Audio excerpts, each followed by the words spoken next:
நல்லா கனெக்ட் ஆயிடுச்சு. ஏன் லவ் இல்ல தெரியும், சூப்பரா இருந்தது. ஜென்சி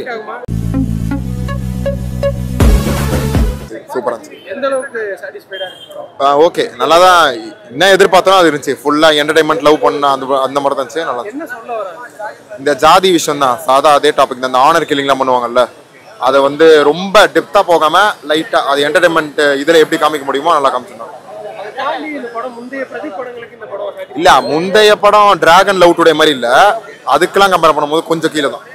ஆமா, அந்த படம்லாம் எனக்கு ரொம்ப சாட்டிஸ்ஃபை ஆச்சு. அதுக்கு கம்பேர் பண்ணும்போது கொஞ்சம் இல்ல. ஃபர்ஸ்ட் ஹாஃப் நல்லாவே போச்சு, செகண்ட் ஹாஃப் கொஞ்சம் காமெடி நல்லா இருந்துச்சு. படம் ஃபுல்லாவே அதுதான்.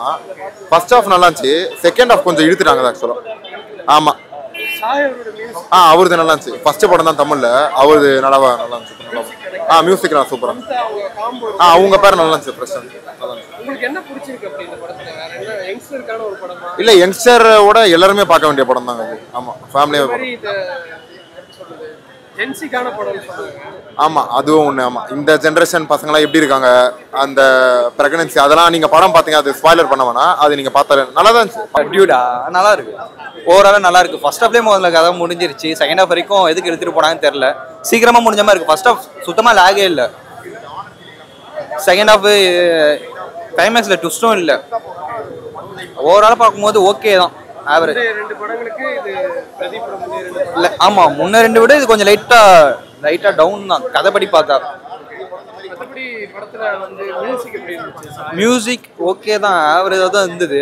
பட் காமெடிலாம் ஒர்க் ஆச்சு. காமெடி சூப்பராக இருக்கும்.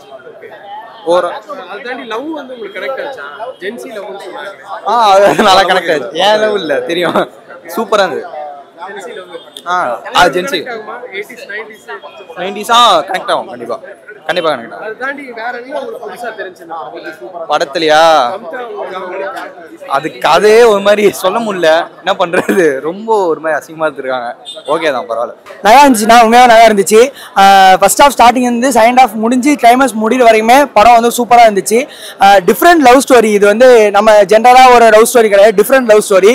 என்னன்னா தாலி முக்கியம், ஃபீலிங்ஸ் தான் முக்கியம்னு ப்ரூவ் பண்ணிட்டாங்க. அதுவே இந்த படத்தோட மிகப்பெரிய ப்ளஸ் தானா. அது நல்லா தான் இருக்கு, உண்மையாவே நல்லா இருக்கு.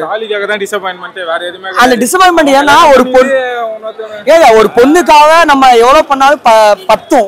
ஒரு பொண்ணுக்காக நம்ம எவ்வளவு வேணா பண்ணலாம். அது அவர் பண்றாரு, அது சில பேருக்கு பிடிக்காது, சில பேருக்கு பிடிக்கும், அவ்வளவுதான். அது நார்மல் படம் தான், ஃபேமிலியோட வந்து பாக்கலாம். அந்த மாதிரி ஃபேமிலி எல்லாருமே கனெக்ட் ஆகும். எல்லாருமே கனெக்ட், ஃபேமிலி ஆடியன்ஸ் எல்லாருமே பார்க்கலாம் கண்டிப்பா. ஃபர்ஸ்ட் ஹாஃப்காவே காமெடி செட் பண்ணி ஒரு இன்டர்மேஷனும் முடிக்கிறாங்க. செகண்ட் ஹாஃப் அவரோட கண்டினியூ ஆகுது, அவ்வளவுதான். மற்றபடி ரெண்டுக்குமே சம்பந்தமான ஒரு ஸ்டோரி தான் இருக்கு. அதோட இதை தாண்டி டபுள் மடங்கு நல்லா தான் இருக்கு. ஓகேவா, நல்லா தான் இருக்கு. அவர் அடுத்த அனிருத்து சொல்றது தப்பே கிடையாது, ஏன்னா அதுவுமே ஜட்ஜ்மெண்ட் பண்ணிட்டாரு. ஓகேவா, அவர் மியூசிக்லே எவ்வளவுக்கு போட முடியுமோ போட்டாரு. அவரோட இந்த டேலண்ட்டுக்கு அவருக்கு கொடுக்க இன்னும் போக வேண்டியது நிறைய இருக்கு. மமிதா காம்போ டிஃப்ரெண்டா இருந்துச்சு. அது ரொம்ப அவன் ரெண்டு பேரும் நிறைய கனெக்ட் ஆயிடுச்சு. பட் அவங்க ரெண்டு பேரும் சேர்ந்து தான் இன்னும் நல்லா கொண்டு போயிருக்கோம். ஆனா அவன் ரெண்டு பேரும் சேர்ந்து அதுதான் எங்க ஒரு ஃபீல். நாங்க ரெண்டு பேருமே தனிப்பட்ட அதான் ஃபீல் பண்ணிட்டு இருக்கோம். படம் பாக்குறப்ப அதுதான் சொல்லிடுவோம். லாஸ்டே ரெண்டு பேரும் சேர்ந்தா நல்லா இருக்கும்டா, லாஸ்டே ரெண்டு பேரும் சேர்ந்தா நல்லா இருக்கும்னு நினைச்சா பார்த்தா அவன் ரெண்டு பேரும் சேருங்க. அவங்க எங்கேயுமே போர் அடிக்காது நமக்கு. ஃபர்ஸ்ட் ஹாஃப் படம் ஸ்டார்டிங் இருந்து முடிகிற வரைக்கும் எங்கேயுமே போர் அடிக்காது. செகண்ட் ஹாஃப் லைட்டா சின்னதா ஒரு ஃப்ளா இருக்கும், அதுக்கப்புறம் கிளைமேக்ஸ் அதுவும் முடிஞ்சிடும். மென்டல் மூவி அப்படின்னு சொல்லலாம். ஒரு டிஃப்ரெண்டான கான்செப்ட் எடுத்திருக்காங்க. இது வரைக்கும் தமிழ் இண்டஸ்ட்ரியில இப்படி ஒரு கான்செப்ட் வந்ததில்லை. இது எப்படின்னா ஷாஜஹான் படத்துல கிளைமேக்ஸ்ல எப்படி விஜய் சார் வந்து ஹீரோயினுக்கு ஹெல்ப் பண்ணுவாரோ அது ஒரு எக்ஸ்டெண்டட் வெர்ஷன் அப்படின்னு சொல்லலாம். படம் ஃபுல்லாவே வந்து ஹீரோயினுக்கு தான் ஹெல்ப் பண்றாரு. இப்படி ஒருத்தர் வந்து இவ்வளோ ஹெல்ப் பண்ணுவாரா அப்படி சொல்லிட்டு தெரியல. இந்த மாதிரி ஒரு பசங்க வந்து இந்த மாதிரி சொசைட்டியில் வந்து ரொம்பவே கஷ்டம். இந்த படத்துக்கு டியூட்னு வச்சதுக்கு பதிலாக தியாகி அப்படின்னு வச்சிருக்கலாம். படம் ஃபுல்லாகவே தியாகம் பண்ணிட்டு இருக்காரு. இவ்வளோ நல்லவரா அப்படின்னு சொல்லிட்டு படத்தில் தெரியல. பட் என்டர்டெய்னிங்காக இருக்குது படம் த்ரூ அவுட்டா. படம் ஃபுல்லாகவே லவ் தான். நம்ம லவ் பண்ணுறோம், நம்ம பண்ணுற லவ் வந்து உண்மையானதாக இருந்துச்சுன்னா என்ன வேணாலும் பண்ணலாம். உண்மையான லவ்னா சொல்லுங்க, நான் சேர்த்து வைக்கிறேன். அந்த கான்செப்டை தான் ஃபுல் அண்ட் ஃபுல் இப்போ டிஃப்ரெண்டாக ட்ரை பண்ணியிருக்காரு. இந்த படத்தில் எப்படி இந்த கான்செப்டை வந்து ஃபேமிலி ஆடியன்ஸ்க்கு எப்படி ரீச் ஆகும் ஓடிடி இல்லை அப்படின்னு தெரியல. பட் கொஞ்சம் ட்ராப் ஆயிருந்தாலும் வந்து படம் இதாக இருந்திருக்கும். ஸ்க்ரீன் பிளே வந்து அப்படியே பிடிச்சி பயங்கரமாக கொண்டு போயிட்டாங்க, ஒரு என்டர்டெய்னிங்காக செம்மையாக கொண்டு போயிட்டாங்க த்ரூ அவுட். இல்லை ஸ்லோவாலாம் இல்லை, ஸ்க்ரீன் பிளே நல்லா எடுத்துகிட்டு போயிருக்காரு. ஒரு சின்ன கேப் கிடைச்சாலும் சாய் அபியங்கர் வந்து அவர் மியூசிக்கில் வந்து ஹார்மோனியை போட்டு எடுத்துகிட்டு வந்துடுறாரு, எடுத்துகிட்டு வந்து பாட்டு பாடி தள்ளிடுறாரு. ஒரு 2300 பாட்டு இருக்கும் போல படத்தில், படம் ஃபுல்லாக பாட்டு தான், பட் நல்லா இருக்குது. அறுக்காம வந்து நல்லா இருக்கு, அது ஒரு பெரிய பாசிட்டிவா இருக்கு. படம் உண்மையிலே சூப்பரா இருக்கு. நான் ஃபேக் ரிவ்யூலாம் கொடுக்கல, உண்மையிலே சூப்பரா இருக்கு. தீபாவளிக்கான ஒரு perfect release, proper screenplay, proper timing, proper character arc எல்லாமே சூப்பராக கொடுத்துருந்தாங்க. எஸ்பெஷலி சரத்குமாரோட ரோல் வந்து ரொம்ப யூனிக்காக இருந்துச்சு. சாய் அபியங்கர் சொல்லவே தேவையில்ல, பல்ட்டிலையுமே நல்லா பண்ணியிருந்தாரு. அதுக்கு முன்னாடி ஏதோ ஒரு படம் வந்துச்சு, அதுலையுமே நல்லா பண்ணியிருந்தாரு. இதுலையுமே சொல்ல தேவையில்ல, சூப்பராக பண்ணியிருக்காரு. எக்ஸ்பெக்ட் பண்ணல இந்த அளவுக்கு.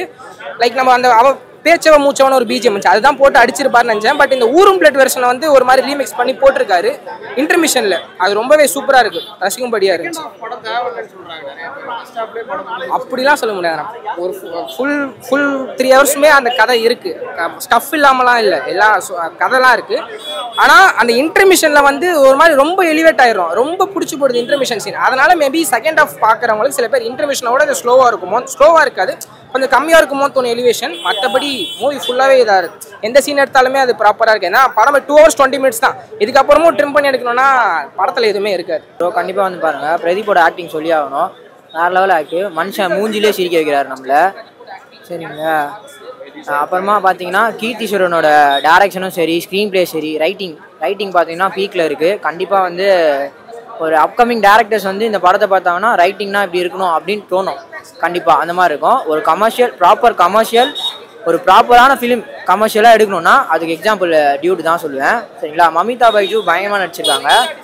அது இல்லாமல் சரத்குமார் சூப்பராக பண்ணியிருக்காரு. கண்டிப்பாக வந்து தேட்டரில் பாருங்கள்.